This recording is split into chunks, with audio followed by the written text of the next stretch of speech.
how's it going? New release Monday, got some new pickups. I want to talk about them on this video. I'm going to unbox them, show you guys the new additions. Let's get to it pretty much. It's going to be Cry of the Banshee, the new Hammer Films release starring Vincent Price. It's a Vincent Price movie I've never actually seen, so I'll be unboxing, reviewing that.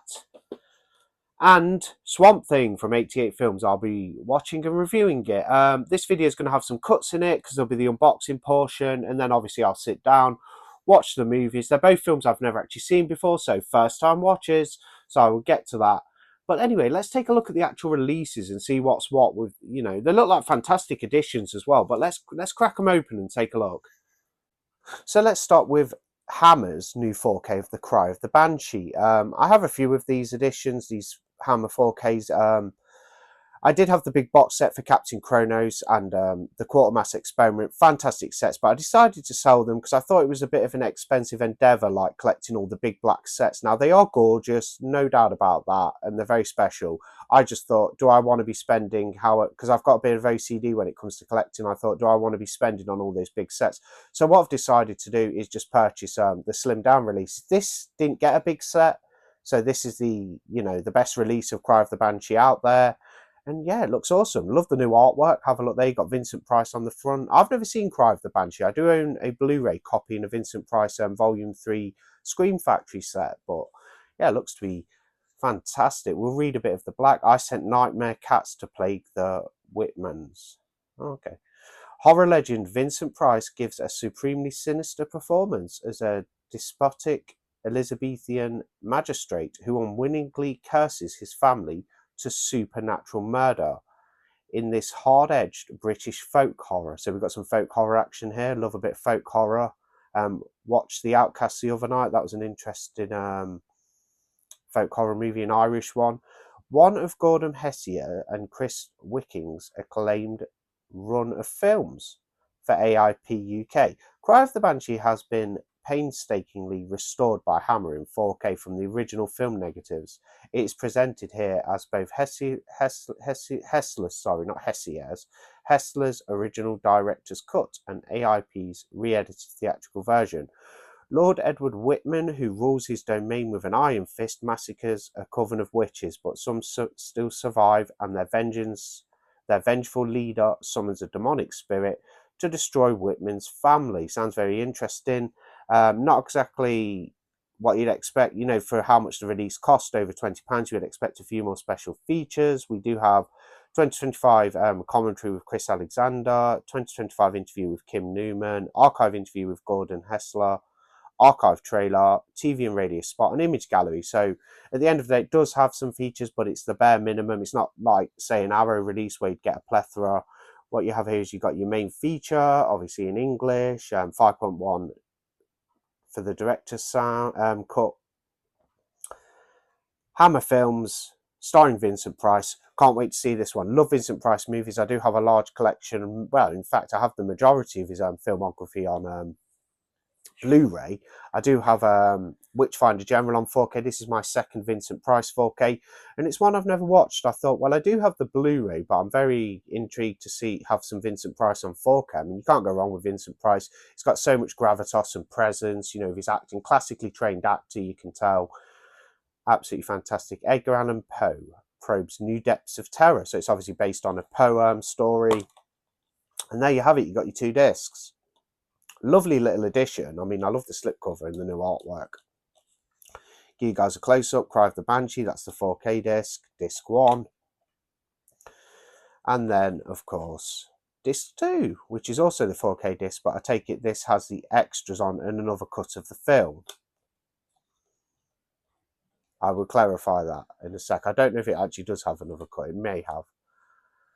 And more information there about the restoration, about the film. So this serves as kind of information which you'd get in the credits section of a book, which I do find quite interesting. You don't always see this. They've put their kind of what you'd have in the credits section of a booklet as the on the other side of the sleeve. So that's cool. And that's pretty much this edition. So I'll have to get to watching this, and I'll give you guys a review because I've never actually seen the movie before. New to me. Heard of it, of course. Big fan of like the Abominable Doctor vibes and Madhouse is a good one. Theatre of Blood. Witchfinder General. So many good Vincent Price movies. Fall of the House of Usher. Great actor. Comedy of Terrors. Tales of Terror. Still a couple I need to see. I've got a couple from Arrow in my collection where I've not, which I've not seen. So let's put to. I don't think there is two cuts of the movie from what I can see. No, there isn't. I think these special features might be quite long though, because just there it says the set duration is actually 303 minutes. That's a very long time. The film duration is 91 minutes. Certificate 15 from 1970.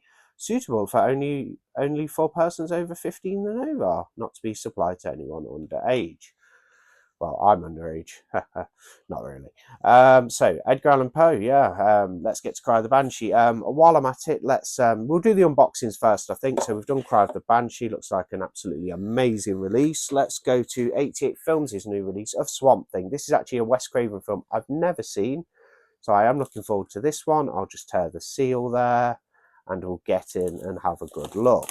Reviews coming up after, guys. I'm going to sit down, watch the movies and relax, and then I'll get to doing some sort of like review on the restorations and the films themselves. Very nice to have a few new bits on. Been a bit quiet for new releases for me. Obviously, I predominantly collect horror, but it's really nice actually getting my hands on some new horror movies released on 4K, and that artwork is absolutely mesmerizing. I mean, look at that.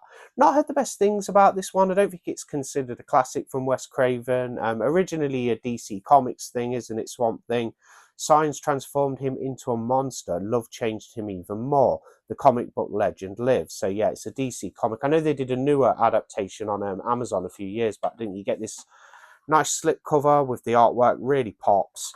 And then you've got it looking a little bit, the colours are a little bit more muted on the actual box, but still, you know, really nice. The orange doesn't quite pop like it does on the slipcover, but yeah, 88 doing some absolutely magnificent packaging for their releases. So we have the artwork again there. I'm sure we'll have reversible art. This was actually previously released on Blu-ray by 88 Films as well some time ago. Packed with special features. This is why I love boutique labels. You get an absolute abundance of features and extras. Swamp Thing. Production of Wes Craven. And Melnika Uslan. Production of Wes Craven. And written and directed by Wes Craven, so that's always good. Can't go wrong there. Whether I like the film or not, I do not know. Hopefully it'll be a good watch. I will let you guys know what I think of it in the review. It's a 2-disc set, 4K Ultra HD Blu-ray, 93 minutes.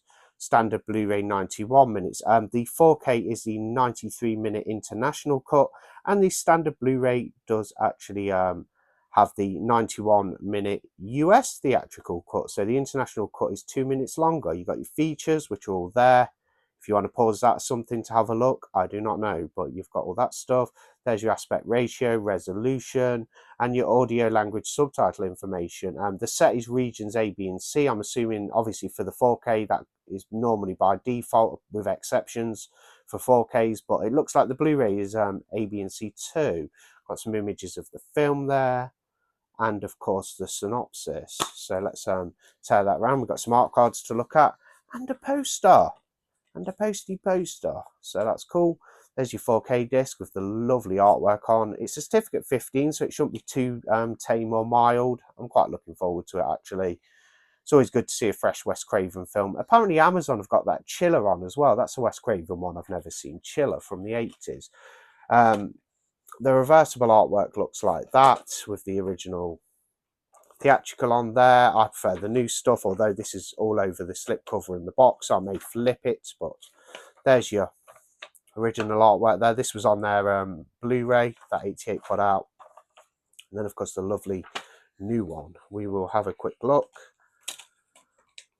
Just pop them there. I will get to that after. I don't want to faff about too much on camera. Here's your art cards. Let's take off this little banding. I'm just going to be really, really bad and just go, goodbye banding.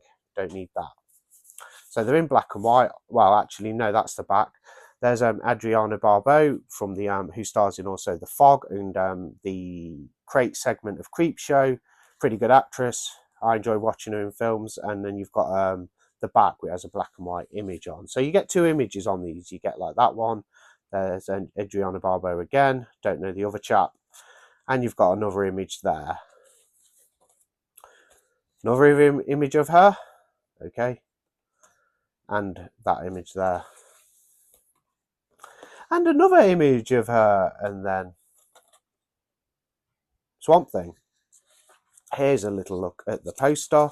Fold out poster. It's double-sided.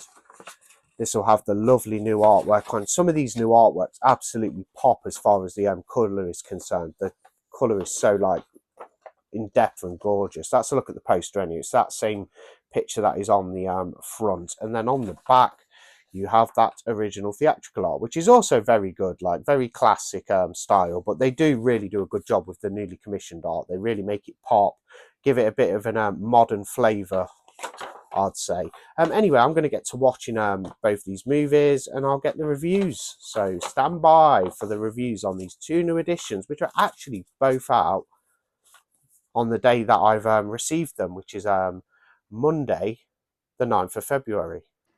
And just a quick look at the menu for the Swamp Thing 4K. So first off, you have your versions, which has the international version and the US theatrical version.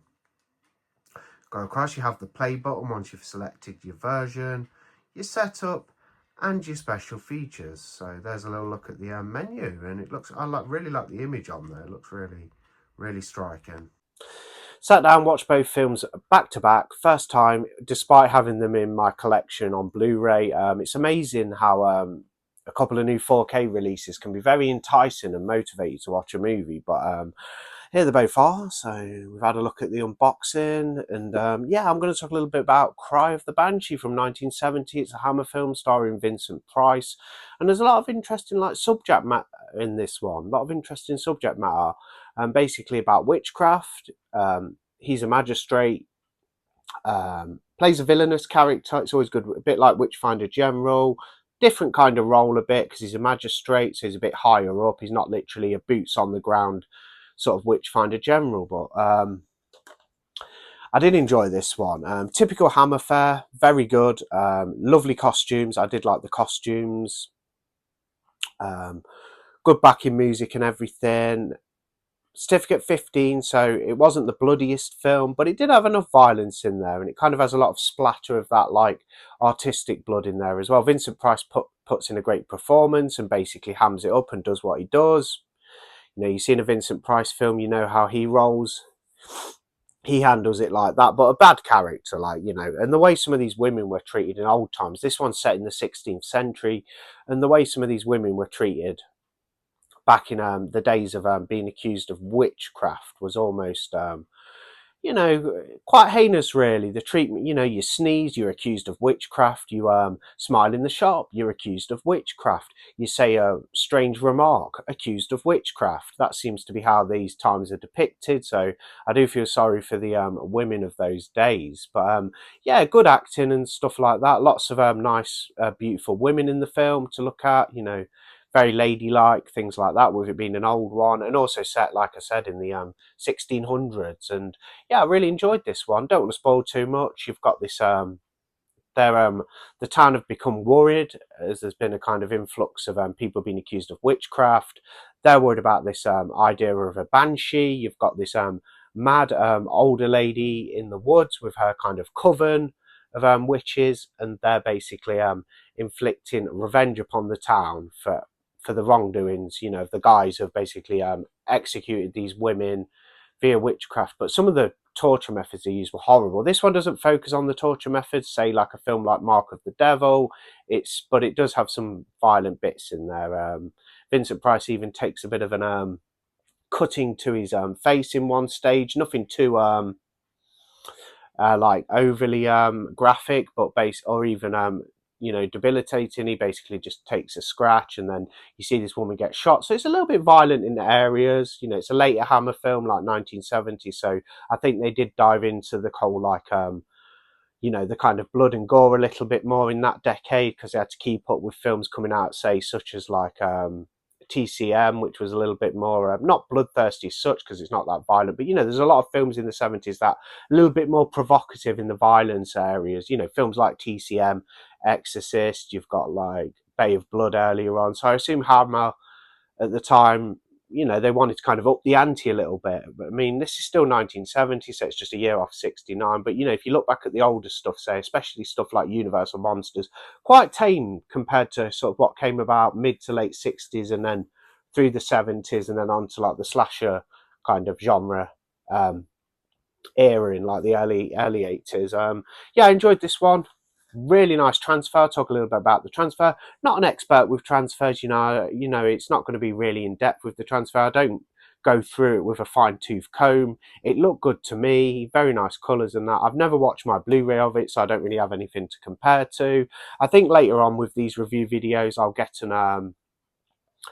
a disk drive for my iMac, and I will start doing comparisons, like 4K Blu-ray comparisons, or at least showing you guys some of the still images of the 4K. I think I'll get to that eventually for these reviews because I don't actually own a disk drive for that computer. But yeah, good transfer, looked really nice. Costumes were spectacular, really nice costumes, everything pops, lovely colours. Yeah, really nice 4K transfer. So that was a good watch. Cry of the Banshee, I'd give it a 4 out of 5. On to Swamp Thing, lovely new release from 88 Films, as I've shown you guys earlier in the video. I like the film. I think out of the two, completely different films, so it's hard to compare. But if with me watching them this evening, I think I'd go with, I enjoyed Cry of the Banshee more. This was a good well-directed film, should I say, by Wes Craven. Adriana Barbeau was good in it. She's normally pretty good in these kind of horror, scary films. And surprisingly, what made me did laugh was, like I said, I'd never seen it before. Swamp Thing actually has a very sophisticated kind of like warm tone to him, so he sounds very well spoken and stuff like that. That was quite funny. It's basically set in this swamp. These guys are doing experiments, scientists, and they're trying to uncover this, find out about this creature, the Swamp Thing. Obviously, he's not too happy about it.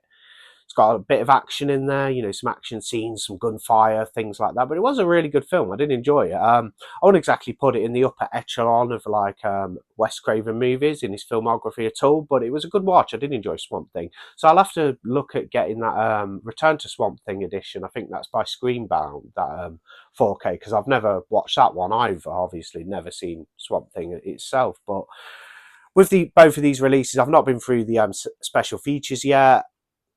Yeah, Swamp Thing. It even has David Hess in it, so he's on right at the beginning as well. It does you've even got David Hess in there again, playing the usual sleazy villain character as he did in Last House on the Left. But David Hess's involvement in Swamp Thing is a little more minimal, as he was quite a big part of Last House on the Left. But he's in it. Trying to think what else. There's a couple of other things, but it's on my notes on my phone. Score by Harry Manfredini, who did the Friday the 13th score, the infamous kill, kill, kill. The Jason score, Friday the 13th score, Harry Manfredini did the score. So it's got some good names to it, this film. 4K transfer looked nice. I watched on my OLED TV, my 50-inch upstairs. Didn't exactly blow me away as far as the transfer is concerned, but I will, that's not to bash it. I thought it was a very good transfer. A lot of details, nice colours and stuff. The colours didn't quite pop, but maybe that could just be the film itself. So, do take my, my trans kind of like rank, rating of the transfer with a pinch of salt. Look very good, but like I say, never watched a Blu-ray, so it's hard to compare. I can't imagine how this looked on 4K, which was very nice. I mean, really good transfer, but I can't imagine it looking much different on Blu-ray. It kind of looked like a really good Blu-ray to me, but maybe it is a lot better than the Blu-ray transfer. I've never watched a Blu-ray, so I could have. It does have a Blu-ray in this set, so I could have compared the new 4K transfer on the Blu-ray, and I do still have my old 88 Blu-ray, so I could have perhaps compared them, but I don't really have the equipment to do it. Like I said about the disc drive, so that's going to be in future reviews. So do look out for that on the channel. I will be doing that. Yeah, so two good watches. Really enjoyed them. As far as ratings go, I'll give it a little rating, as I did with Cry of the Banshee. I'll give Swamp Thing a 3.5 out of 5. So there you go. Good films. Had a good night. Enjoyed watching them. There's like 3 hours worth of movies. You got 2 cuts on this one. I watched the... What did I watch? I watched the international cut. So there is the US theatrical cut and the international cut. I watched the international cut. On this one, you have the same cut of the film, but you have the widescreen edition and the full screen edition for Cry of the Banshee. I watched the widescreen edition and I thought it looked very, very good. So yeah, good transfers. Like I say, with Swamp Thing though, maybe it might not exactly... It's a great edition, but it might not be an essential purchase if you're happy with your Blu-ray. Now, very good 4K. I just can't see the Blu-ray looking, you know, much different, but maybe it does. I don't really know. But yeah, I had a good time watching these two, and yeah, there's my little unboxing review of those. I did a poll last week for viewers' choice, and the winner was, out of The Elephant Man, Point Break, Inside, and Jaws 2. Of course, with it being viewers' choice or films I've never watched, The Elephant Man won, so I'll get to watching The Elephant Man. Thanks for voting for that. I'll incorporate it into a video somewhere. Don't know if I'll do a sole review video of The Elephant Man, but I will pop it into a latest watches video at some point. Or maybe I'll accumulate a few viewers' choice winners over the next month and then do a bigger video with me talking about them all and stuff like that. But yeah, there's my review anyway. So they're out today. Cry the Banshee.